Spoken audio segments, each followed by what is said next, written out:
Do you think of the nose that when they get rid of their coach? No. Florida State cannot fire Mike Norvell. One, they don't have the money.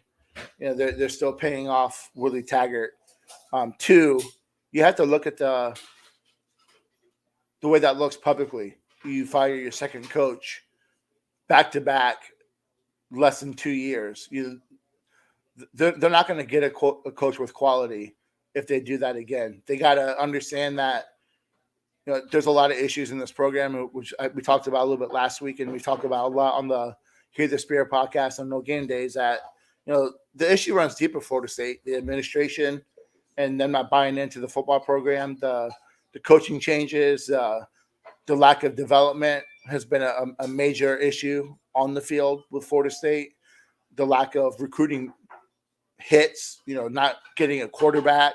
There's just a lot of things that have added up, and this is why we're at where why we're here.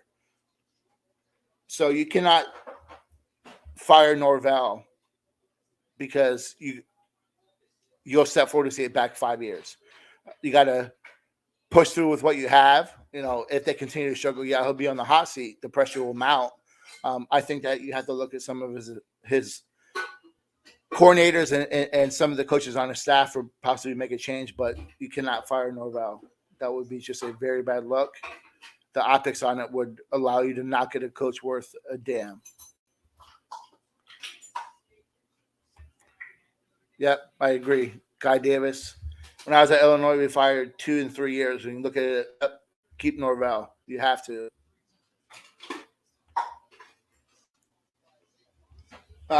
Let's talk a little bit about quarterback play.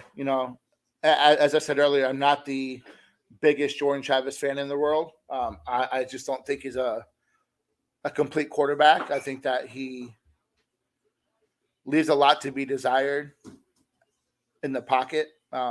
He's a guy that has to continue to get out of the pocket, use his feet to have success.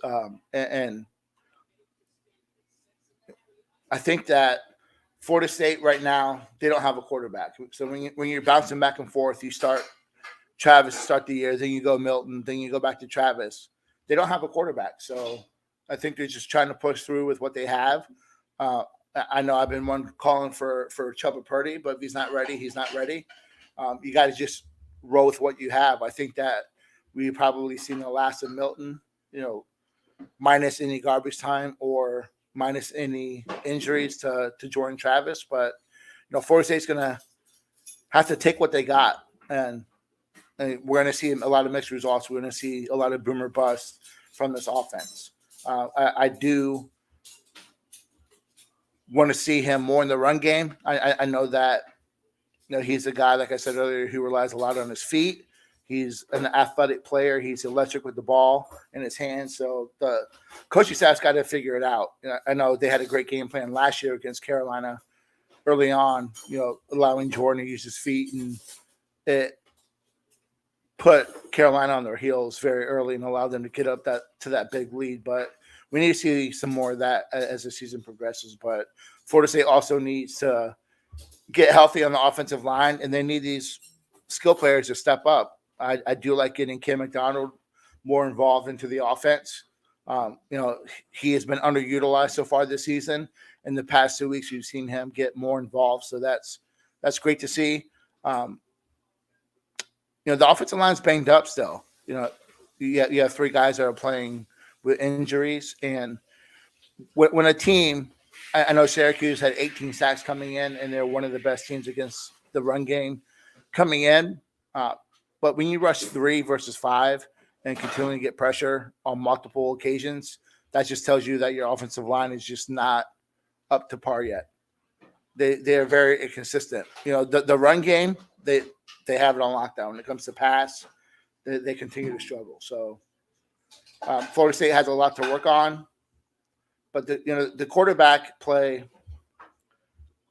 is a result of what you have up front, and it's a result of your playmakers. But when you look individual at Travis, I just have some concerns with him as a passer. He missed that wide open pass to Malik McClain that would have been 6. He overthrew him. He had another overthrow. I can't really fault him too much for the interception. It was just a great play by the Syracuse defender.